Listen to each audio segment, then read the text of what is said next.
Pai Santo, glorificamos o Teu nome nesta noite. Tua palavra ela é viva e ela é eficaz.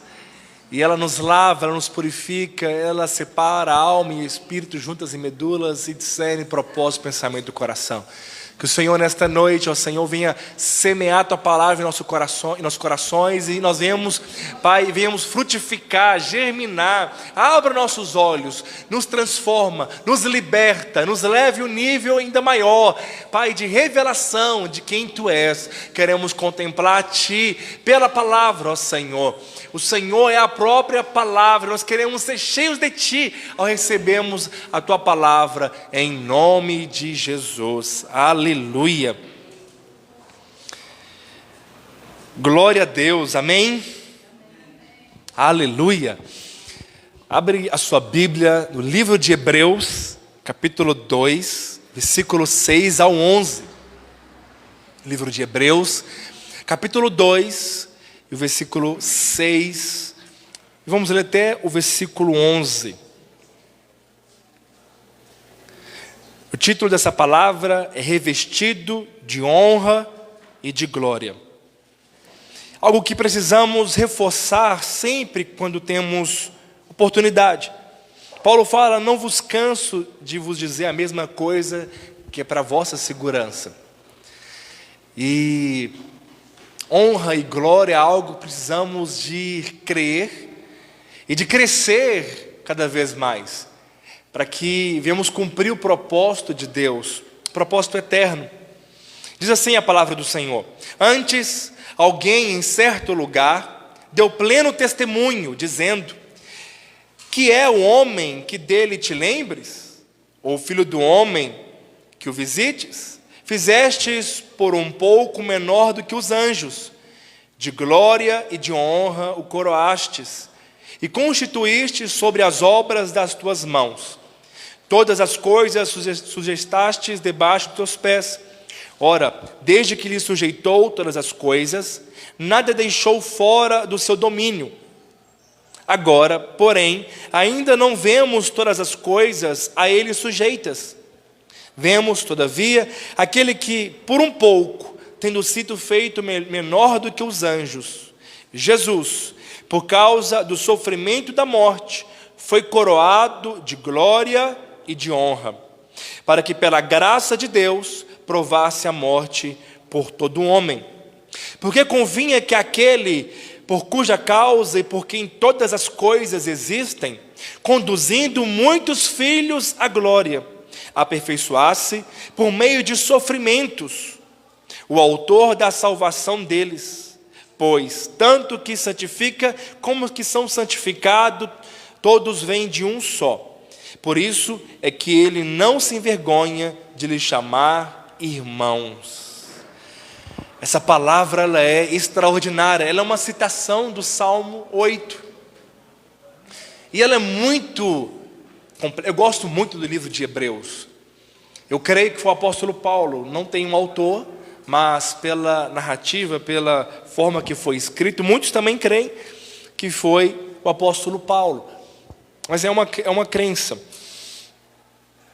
Olha, é muito profundo esse texto, porque nos faz a partir do ponto de Gênesis. E Gênesis é um livro muito poderoso, tanto ele, tanto o Apocalipse, porque é um livro que se inicia, que conta, ali tem muitos princípios e chaves que vão se descorrendo, vão sendo revelados até Apocalipse, e Apocalipse nós temos a clareza do todo. Então é muito importante nós termos esse desejo de ter conhecimento, revelação da palavra. É nós enxergarmos o Velho Testamento com as lentes do Novo Testamento. Porque no Velho é a sombra, mas hoje nós temos a realidade. Então aqui minha sombra está um pouco difusa por causa de vários pontos de luzes, mas eu consigo vê-la aqui logo atrás. A sombra ela é apenas escura, ela não é preta, ela é escura, mas ela não tem nenhum detalhe, ela apenas mostra a silhueta. E assim era o Velho Testamento, apenas uma silhueta, algo ainda que não foi claro, algo meio oculto, meio ofuscado. Mas Jesus, Ele veio para nos mostrar a exata expressão de Deus e o que a obra dele fez com nós, o que nós nos tornamos por causa da sua morte e ressurreição, e quem nós seremos também. Então é muito poderoso nós enxergarmos a obra da cruz como um todo, não apenas uma salvação, mas também uma transformação de vida contínua para sermos tal qual Ele é. Aleluia! Revestidos de glória e de honra. Sabe, a fé, ela abre portas para nossas vidas, mas a honra é que mantém elas abertas. Muitos, por causa da desonra, têm fechado portas. Portas que são abertas, mas por falta de lidar com as pessoas, de tratar uns aos outros, uma forma desonrosa que é cultural hoje neste mundo. É cultural, e cada vez tem crescido essa desonra em todos os meios de comunicação. Nós vemos as formas que as pessoas tratam autoridades, da qual a Bíblia nos ensina a submeter a elas e honrá-las. A forma que as pessoas tratam o presidente da República, não importa quem seja ele, sempre de uma maneira desonrosa. E isso criou-se uma cultura. Quando uma criança, nós devemos ensiná-las. Nós não vemos essa parte hoje, essa questão, mas em muitos lugares você vê que a criança ela pega uma maçã e ela leva até a professora, né, com uma forma honrosa. E aí o que os coleguinhas começam a falar? Bajulador, quer passar na prova, né? Está querendo, ou seja, de uma maneira desonrosa, pejorativa, puxa saco. É isso que nós ouvimos. Mas isso começa então a ser implantado, essa cultura de desonra, e vai crescendo, e isso vai se estendendo, e as pessoas então tratam umas às outras com desonra, de uma maneira ruim. A desonra não parece com os filhos de Deus, mas a honra parece conosco. A honra parece com você. Nós somos nobres, nós somos da realeza, aleluia. Ele nos fez ser reis e sacerdotes. Nós somos sacerdotes reais. A palavra real vem de realeza e não de veracidade. Nós somos um povo de propriedade exclusiva de Deus. Nós somos embaixadores dele. E a cultura que nós expressamos, devemos expressar de uma maneira espontânea, é a cultura do reino. Quando nós somos cheios de glória, nós honramos. Porque nós estamos revestidos de glória, a honra faz parte da nossa vida. Aleluia. E a honra, ela é muito ampla. Se o Senhor permitir, eu quero falar um pouco mais nos próximos cultos. A honra é a maneira como nós observamos, admiramos a unção de Deus, o próprio Senhor na vida do outro. E quando nós olhamos para o nosso irmão, enxergamos Cristo nele. E Deus, pela sua soberania e multiforme graça, para nos ensinar a viver como igreja, Ele coloca os dons espirituais de uma maneira... cada um recebe um pouco, cada um recebeu um dos 9 dons.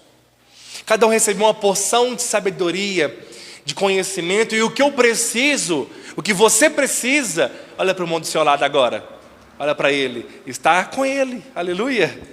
Está com o seu irmão que está atrás de você. E o Senhor fez isso para que nós vivemos uma vida de unanimidade, de uns aos outros. Mas a honra é a chave, é o que desbloqueia você receber. É como aquelas abelhinhas vai coletando, né, de flor em flor. E aí sai um mel extraordinário. Aleluia. E assim, Quando nós enxergamos o nosso irmão e honramos, admiramos, vemos, porque a tendência das pessoas é ver aquilo de ruim no outro, é de enxergar o ruim primeiro, o defeito primeiro, mas devemos olhar a qualidade. A Bíblia diz que ninguém conhecemos o outro segundo a carne. Se antes conhecemos segundo a carne, já não conhecemos deste modo. Então não olhamos para o nosso irmão olhando o passado dele. Talvez você conheça o passado dele, foi um passado ruim, não teve a oportunidade de nascer num lar cristão. Ou você enxerga, talvez cria-se até um rótulo por algo que alguém cometeu há algum tempo, e a pessoa é taxada sempre daquele algo negativo que ela fez. E você não consegue mudar isso na sua mente a respeito do outro, e precisa ser mudado. Isso chama de honra. Aleluia. É você enxergar o melhor, a qualidade. É tão poderoso que quando acontece isso, você recebe do seu irmão, você recebe de um, do outro, não importa o título, não importa a posição no meio do corpo, todos têm um dom espiritual, todos têm algo poderoso para manifestar em nossas vidas. Aquele que honra, mais recebe. Aleluia. E o mundo em que nós vivemos, ele anda na contramão, violando os princípios, por não conhecer, e nem devemos julgar e requerer isso deles. Mas o problema é quando isso começa a contaminar alguns. Em vez deles viverem pela cultura do reino, eles começam a viver a cultura do mundo. E é uma cultura desonrosa. É uma cultura terrível, ruim, egoísta, avarenta. Sempre as pessoas estão buscando os seus próprios interesses. Mas com o corpo de Cristo, com você não é assim, porque você faz parte da realeza. Você é dos nobres. Aleluia. Você é abençoador. Você já é abençoado e por isso abençoa. E esse texto de Hebreus, ele é extraordinário. E quando eu falo, devemos partir de Gênesis, porque em Gênesis 1:26 nós vemos, e Deus diz: façamos o homem a nossa imagem, conforme a nossa semelhança, e tem ele domínio sobre os peixes do mar, as aves do céu, os animais que rastejam sobre a terra. Então, por causa essa criação que foi feita, nós fomos criados à imagem e semelhança do Criador. Eu fico pensando, Satanás, ao chegar no jardim, talvez ele olhe assim e pense assim: que sujeito que é esse? Que é isso aí? Não é anjo, porque anjo tem arcanjos, tem querubins, tem serafins. Por isso que a Bíblia fala, no começo de Hebreus, ele está falando de nós, e depois ele começa a falar de Jesus. Ele fala que nós fomos criados um pouco menor do que os anjos, porque nós fomos criados de uma outra estirpe. O Senhor nos fez do barro, soprou sobre nós o fôlego de vida, então fomos parecidos com Ele, imagem e semelhança. E aí Satanás se encheu de inveja, porque lá no Éden, um homem, ele não estava nu, ele ficou nu após o pecado, mas também não estava com roupas, ele estava revestido de glória. E essa glória que produz autoridade para dominar e sujeitar. Então Adão não dominava os grandes animais, os rinocerontes, né, os hipopótamos, os leões. Não era com um tranquilizante, né, um remedinho que aplicava neles e ficavam quietinhos. Era por causa da glória que Adão produzia. E quando os animais viam Adão e Eva, eles estavam como vendo o próprio Deus. E este é o propósito de Deus.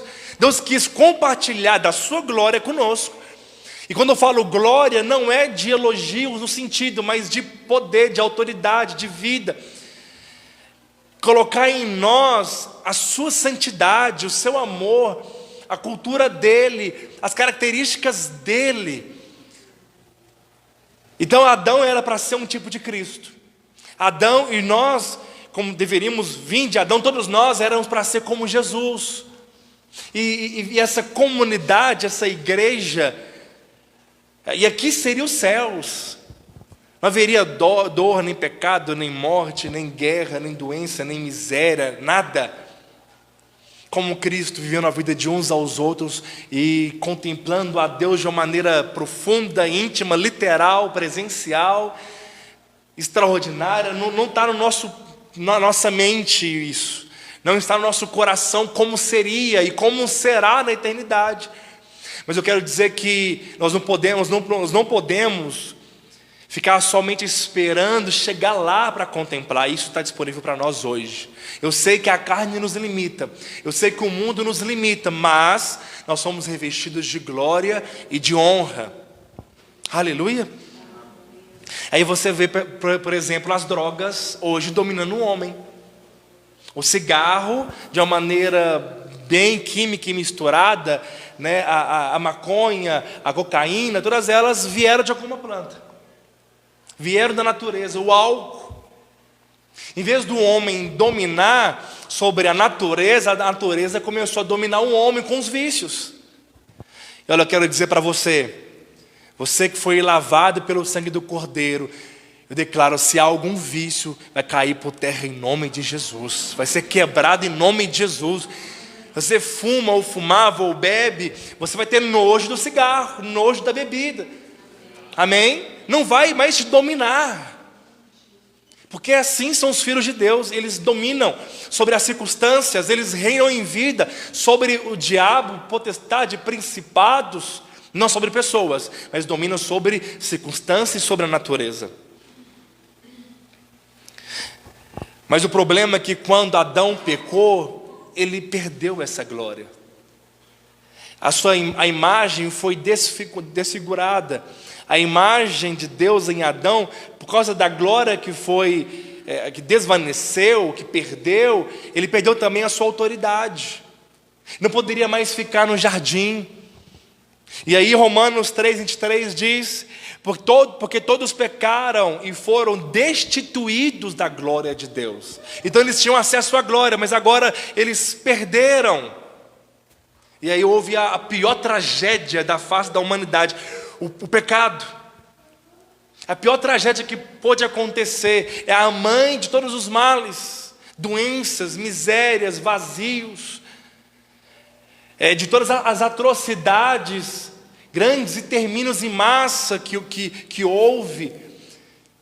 Um vírus minúsculo que matou milhões de pessoas, e assim, no decorrer de toda a história, vários deles têm matado também. Tudo isso por causa do pecado. Mas a boa notícia é que não foi o final.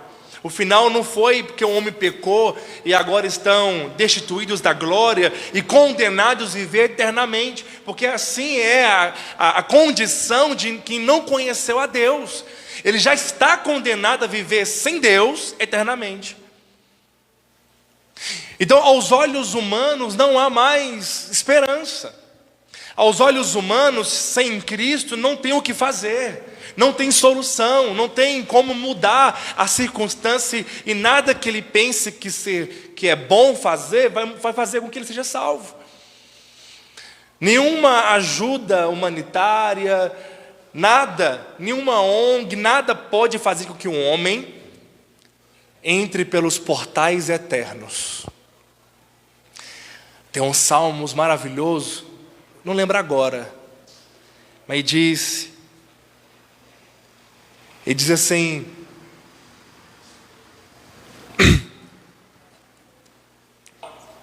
ele fala assim, quem é este o Rei da Glória? É o Senhor dos Exércitos. Abri, ó portas, as vossas cabeças, abri, ó portais eternos, para que entre o Rei da Glória. Quem é este? Quem é este o Rei da Glória? É o Senhor dos Exércitos. Esse salmo, creio que foi uma visão de como Jesus em carne, a carne humana, pela primeira vez, Jesus em carne entrando, e os céus não pôde fechar o portão para ele, porque nele não havia pecado, e ele venceu a morte, e a morte não pôde retê-lo. Ele se entregou, e quando ele entrou nos céus, uma entrada triunfante, ele diz: abri a portas das vossas cabeças, abri os portais eternos, para que entre o Rei da Glória. Quem é este o Rei da Glória? É o Senhor dos Exércitos, aleluia.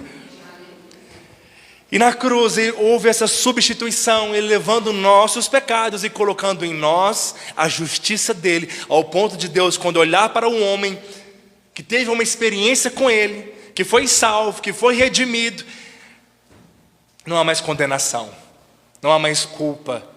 Deus olha justiça, é justo, foi declarado justo, recebeu um dom, não porque ele fez alguma coisa, não porque ele se esforçou, não porque ele jejuou e leu a Bíblia, não é isso que faz dele ser um justo, é um dom que nós recebemos.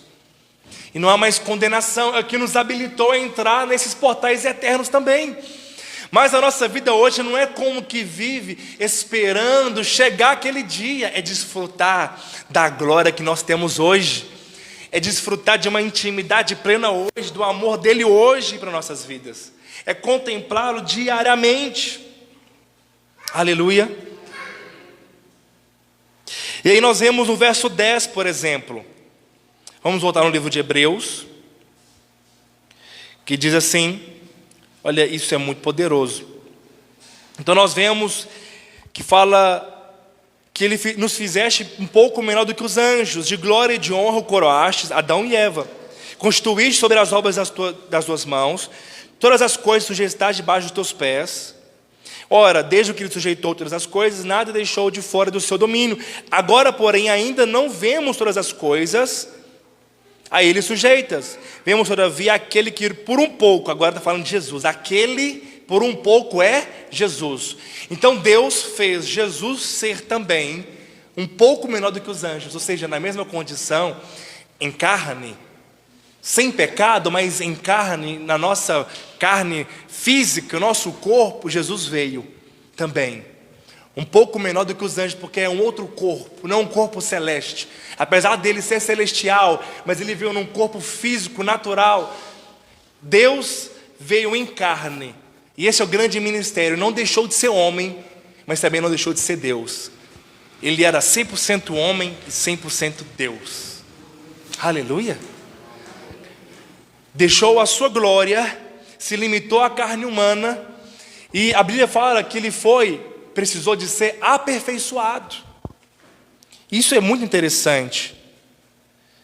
Ele diz, vemos todavia aquele que por um pouco tem sido feito menor do que os anjos, Jesus, por causa do sofrimento da morte, foi coroado de glória e de honra, para que pela graça de Deus provasse a morte do homem. Aí diz assim, porque convinha que aquele por cuja causa e por quem todas as coisas existem, todo o universo existe por causa dele. Sem ele o universo desintegraria. Tudo está em Cristo. Agora você foi imaginar o tamanho desse universo. É algo extremamente gigante, gigante. Há grandes estrelas que são muito maiores do que o Sol. Estrelas que são maiores do que o Sol. Galáxias que há milhões de estrelas também gigantescas. Nele está em Jesus. Todo o universo está em Cristo. Sustentado por Ele. A nossa vida, tudo subsiste por causa dele. É isso que diz. Aí diz assim, olha, porque convém aquele que por cuja causa e por quem todas as coisas existem, conduzindo muitos filhos à glória. Ele está conduzindo você à glória. Aleluia. Aperfeiçoar-se por meio de sofrimento o autor da salvação dele. A palavra aperfeiçoar aqui é ser completo. E é um grande mistério, porque Deus, sendo onipotente, onipresente, onisciente, amém? Ele tem todo o poder, Ele sabe todas as coisas, Ele está em todo lugar. Mas Deus nunca tinha experimentado o sofrimento. Deus nunca tinha experimentado a morte. E olha, quando Jesus levou nossos pecados na cruz, não foi somente a dor física que Ele sentiu, os seus cravos em suas mãos, em seus pés, os chicotes em suas costas, no seu corpo. Foi terrível a sua dor física. Mas quando ele clama, Pai, Deus meu, por que me abandonastes? É porque nós não sentimos dor e vazio que Jesus sentiu na cruz. Nenhum homem sentiu nenhuma dor e nenhum vazio que ele sentiu. Porque todos os pecados da humanidade inteira, as terríveis atrocidades, Tudo estava nele naquele momento. E este pecado, o nosso pecado que estava nele, o separou, Jesus, de Deus. Se alguém que é filho, quando peca, ele se entristece. Não é assim? Quando comete pecado, você fica triste e fala, por que eu fiz isso? Você fica sentindo sujo, você chora, parece que Deus está longe. Você fala, Senhor, parece que está longe. Você sente isso porque você é salvo, porque você é filho. É um choque com a sua natureza. Agora imagina Jesus que nunca se desvinculou dele. Ele e Deus eram um só. Quem o via, via Deus. Ele não tinha nada que separasse. E de repente, por causa dos nossos pecados, ele perdeu a comunhão. E ele sentiu um vazio terrível naquela cruz. Eu creio que a sua maior dor foi espiritual. A dor do nosso pecado que estava nele. Aleluia. Mas a boa notícia é que ele entrou na morte e a morte não pôde retê-lo. E por causa da sua morte e ressurreição, a glória que havia perdido por causa do pecado, agora ela foi restaurada sobre nós. E quando nós aceitamos Jesus como nosso único e suficiente Senhor e Salvador de nossas vidas, a glória é restaurada. O Espírito Santo entra dentro de você e a sua natureza é transformada. Antes uma natureza caída que amava o pecado, mas agora uma natureza que odeia o pecado. Um mundo que brilhava para você antes tornou preto e branco, acinzentado, perdeu as cores. O pecado perdeu o brilho diante da glória de Deus que você o contemplou, que você viu. E a glória então foi restaurada, mas a boa notícia é que ela pode crescer ainda mais. Aleluia! Ele não está nos conduzindo à glória. E quando nós temos glória, nós temos honra. Nós honramos. Nós não ficamos mais vivendo uma vida buscando o que as pessoas dizem a nosso respeito. Olha, a sociedade, as redes sociais têm alimentado e têm mostrado o grande vazio que há nas pessoas, a necessidade de aprovação dos outros. E quando ela posta algum vídeo no Reels, no Stories, uma publicação, ela fica sempre lá vendo se alguém curtiu. E quando não tem o número de curtidas que ele gostaria, ele fica mal. Terrível o nível de querer a aprovação das pessoas. E quando ela talvez arruma bem, alguém não elogia, maridos elogiam sua esposa, aleluia. Elogio minha esposa todo dia. Ela está aqui para não deixar mentir. Todo dia eu elogio ela. Elogio sua esposa. Mas também, mulheres às vezes, elas gostam de ser elogiadas, né? Por outra mulher também. Mas quem honra, elogia. Quem honra fala, você está muito bonito, você está muito bonita. O cabelo está muito bonito. Porque faz parte da honra. Elogiar o outro. Admirar o outro. Olha, isso é poderoso. A honra faz bem, parece conosco. A honra faz bem às pessoas. Porque o Senhor nos criou assim, de honra e glória.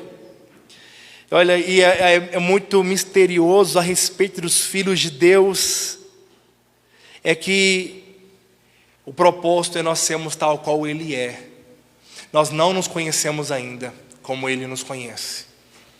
Nós não nos conhecemos, nós não sabemos, não temos a noção da dimensão do que foi feito conosco, do que aconteceu em nossas vidas, da mudança que ocorreu, de como o mundo espiritual nos vê, não por causa de nós, por causa dele em nós. Se não for Cristo em nós, somos terríveis, somos pessoas terrivelmente ruins. Irmãos, e nós podemos crescer. Como podemos fazer isso? Ouça o Pai falando com você. Segundo Pedro, capítulo 1, versículo 17, diz: por ele recebeu, por parte de Deus Pai, honra e glória. Pedro está falando que Jesus recebeu por parte de Deus honra e glória. Quando pela glória excelsa lhe foi enviada a seguinte voz: este é meu filho amado, em quem muito comprazo. Ora, esta voz vinha do céu, nós ouvimos quando estávamos com ele no Monte Santo. Aqui na segunda carta de Pedro, ele estava narrando aquela vez que Jesus foi transfigurado com Elias e com Moisés no monte. E eles quiseram armar uma tenda. Senhor, deixa que nós armemos uma tenda, uma para você, uma para Elias, uma para Moisés. Eles ouviram um grande trovão. Essa era a narrativa do Evangelho. Mas Pedro ouviu. Pedro diz que era quando ele falou pela segunda vez mencionada. A primeira é no batismo, este é meu filho amado. Mas a segunda vez no monte da transfiguração, Deus falou, este é meu filho amado que eu tenho muito prazer. E a glória foi acrescentada através da voz que ele ouviu. Quando você escuta e tem convicção do quanto que você é amada, do quanto que você é amado, glória é acrescentada a você. Glória e honra é te acrescentado. Ter revelação do quanto é amado e o amor de Deus está no máximo. Nada que você venha fazer, Ele vai te amar mais por isso, ou deixar de fazer, vai te amar menos. Nós, quando temos revelação disso, a sua vida muda. Você honra as pessoas, você honra uns aos outros. A sua forma de viver, de andar, você vive em honra. E honrar não é apenas com os outros, mas a sua vida, ela se torna diferente. Não vive se mendigando, se tendo depravação. Você ficar sempre olhando para si, vendo sempre coisas ruins. É claro que quando o Espírito Santo nos revela algo de ruim, nós oramos para ser transformado. Mas ficar o tempo todo caçando coisas ruins em nós não nos transforma. A orientação é olhar para Ele. Ouça a voz de Deus falando com você, você é muito amada. E a prova disso é a cruz de Jesus. Nas circunstâncias não fala do amor de Deus por nós. O diabo quer acusar com as circunstâncias ruins, com as perdas, com as aflições deste mundo, com as dores que nós temos. Ele quer te convencer que você não é amado, mas essa é uma grande mentira do inferno para te abater. Não importa as circunstâncias, você é muito amada. Amém? Você é muito amado. Segundo, nós crescemos em glória quando nós procuramos também agradar ao Senhor. Talvez você não escuta muito essa palavra, mas a característica do filho que é muito amado, ele quer agradar o seu pai, ele quer obedecer ao seu pai, ele quer honrá-lo. Sabe, nós agradamos ao Senhor quando nós cuidamos uns dos outros. Nós honramos a Deus quando nós honramos nosso irmão. Nós honramos a Deus quando nós colocamos Ele em primeiro lugar em nossas vidas. Nós não abrimos mão e nós não negociamos o ministério, o culto, as células. Ser amado não quer dizer que Deus vai ter prazer em nossas atitudes. Deus, como qualquer mãe, sabe separar essas coisas muito bem. A mãe ama o filho incondicionalmente, mas odeia a doença que está nele. Não é assim? Terrivelmente. É porque o amor faz você odiar algo. Porque você ama, você odeia o que aflige aquele que é amado. Então, as nossas atitudes, ela pode também desagradar a Deus. Mas os filhos que vivem em honra e glória, eles dão bom testemunho, eles querem viver em santidade. Viver em santidade é fugir da aparência do mal. É porque nós somos santos, é praticar aquilo que nós somos. É por isso que o pecado ele é um choque, é porque nós estamos fazendo algo que não é mais condizente com a nova criatura que nos tornamos, filhos de Deus. É um retrocesso, é um deslize, é uma queda. Então querer agradar o Senhor é entender que é amado. E nós o amamos porque Ele nos amou primeiro. E quando a Bíblia diz, lembra-te do primeiro amor, não é o seu amor por Ele, mas é o amor dele por você. Quando você entende que você é muito amado, você também o ama. E por isso que o diabo quer omitir sempre a palavra amado. Quando Jesus estava no deserto para ser tentado, para transformar as pedras em pães, ele falou: se você é filho, faça com que essas pedras transformem em pães. Eu não disse você é filho amado. Ele omitiu o amado. Porque a omissão, quando você entende que você não é amado, que o Senhor abandonou você, quando você entende isso, as pessoas então elas começam a viver uma vida terrível, ruim. A tentação aumenta quando entende que não é amado. Pessoas fazem coisas ruins quando não são amadas. Não é justificando o erro, mas é algo que já foi decretado. Quando as pessoas fazem algo bom, jejuam, oram, é fácil crer que é amado. Mas quando você falha, aí você precisa de fé para crer que é amado. Quando tem pecado, você precisa de crer que é amado. Hebreus 2,9 fala: vemos todavia aquele que por um pouco tem sido feito melhor do que os anjos, por causa do sofrimento e da morte, foi coroado de glória e de honra, para que pela graça de Deus provasse a morte de todo homem. Jesus, ele obedeceu, por causa do sofrimento, ele obedeceu. A obediência parece com os filhos de Deus. Quem é amado, quem entende que é filho e nasceu de novo, ele também obedece ao Senhor. Ele tem prazer nisso. As pessoas distorcem a graça muitas vezes, mas a graça é capacitação para trabalhar mais, para crescer mais, para manifestar ainda mais quem Ele é agora, para realçar mais a nova natureza. A graça realça, potencializa, evidencia, mostra quem nós somos. Somos filhos de Deus. Você não é o seu passado, você não é o que você cometeu de errado, você é nova criatura, você é filho. Se você entregou sua vida a Jesus, é claro. E para nós terminarmos, o último ponto, apenas contemple ao Senhor.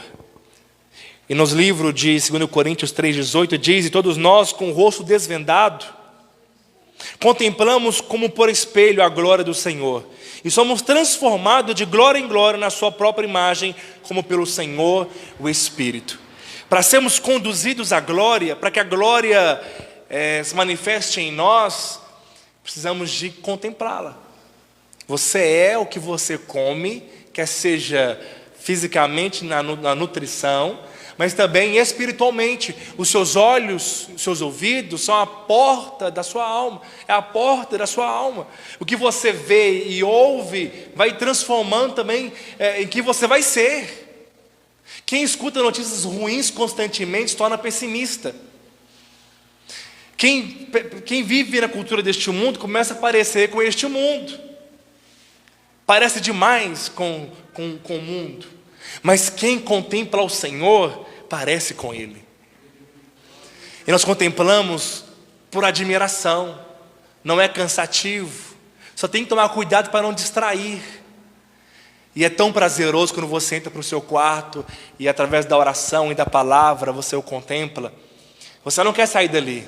Já teve aquela sensação de ficar alguns dias, 1 ou 2 dias, 3 dias sem orar? E quando você vai orar, uma presença poderosa, um amor de Deus cresce no seu coração e você se arrepende e fala: por que eu não vim para cá antes? Por que eu não gastei tempo de oração antes? Por que eu desperdicei os meus dias sem contemplá-lo? É porque o diabo estava te convencendo que é cansado, que é difícil, que é pesado orar, que é cansativo. Mas quando você o contempla, é como um bálsamo na sua alma, é uma alegria plena, é uma virtude, é prazeroso, é descanso. O Senhor arranca os fardos pesados que estavam sobre você. E você então se sente leve, amado, cheio de alegria, de vida, de descanso, de expectativa, de esperança. E o brilho então cresce em você. O povo olhava para Moisés e via uma glória. Mas essa glória limitada porque era do Antigo Testamento, era a sombra. E as pessoas não conseguiam olhar para a face dele, ele tinha que colocar um véu. Mas chegou um tempo que ele foi perdendo a glória, aí ele mantinha o véu para as pessoas perceberem que o brilho não foi embora. Antes o véu era por causa da glória, depois o véu é porque da ausência dela. entra a religião. Quando nós contemplamos, você é transformado. Fique de pé em nome de Jesus. A cada culto é uma contemplação da glória dele. Cada célula nós estamos contemplando, vivendo a vida de uns aos outros. Quando você abre a palavra de Deus, o Novo Testamento, o Velho Testamento com os olhos do Novo, quando você tem esse momento de oração, glória te é acrescentada. É de glória em glória, em oração em oração, de leitura a leitura, de louvor a louvor, adoração a adoração, você é transformado de glória e honra. Se você quer crescer em glória cada vez mais, adore-o. Quem é espiritual conhece o outro. Quantas pessoas têm perdido o brilho? Ou seja, é a glória. Você não sabe discernir muito bem. Você olha para a pessoa e fala, nossa, ela perdeu um brilho. Ela não está diferente, está sem brilho, está opaco a face dela. É porque perdeu glória. Então, quando você olha para alguém, você vê o brilho de Deus nele. Os olhos deles brilham, transmite bondade, transmite amor. É glória sendo realçada, é glória sendo manifesta. Tem pessoas que quando elas chegam, o ambiente muda. Quando elas falam, o ambiente muda. Os corações é aquecido. As pessoas, ela não passa a ser despercebida. Ela não passa como alguém qualquer, porque tem presença, tem peso. Essa glória chama Kadod, peso de glória. Que nós transbordemos de ao ponto dos ímpios olhar para nós e ver Jesus e falar, eu quero o que você tem. Eu quero esse Deus que você serve. E quando você vai num lugar com uma roupa comum, normal, e a pessoa olha para você e fala, você é crente? Parece que você é, porque um identifica com o outro. É a glória de Deus. Busque essa glória constantemente, ouvindo o Pai dizer que você é amado, querendo agradá-lo e o contemplando. Feche seus olhos. Gostaria de orar por você neste momento, enquanto nós colocamos um louvor. O Senhor, Ele quer hoje restaurar a glória que havia perdido, a fome que havia perdido. Muitos têm orado ao Senhor dizendo, Senhor, eu quero voltar a ser quem eu era antes. Eu quero voltar a contemplar como eu contemplava. Eu quero ter a fome que eu tinha, mas eu não consigo. E o Senhor vai restaurar hoje na sua vida glória, poder, autoridade. Coloque a mão sobre o seu coração. Comece a pedir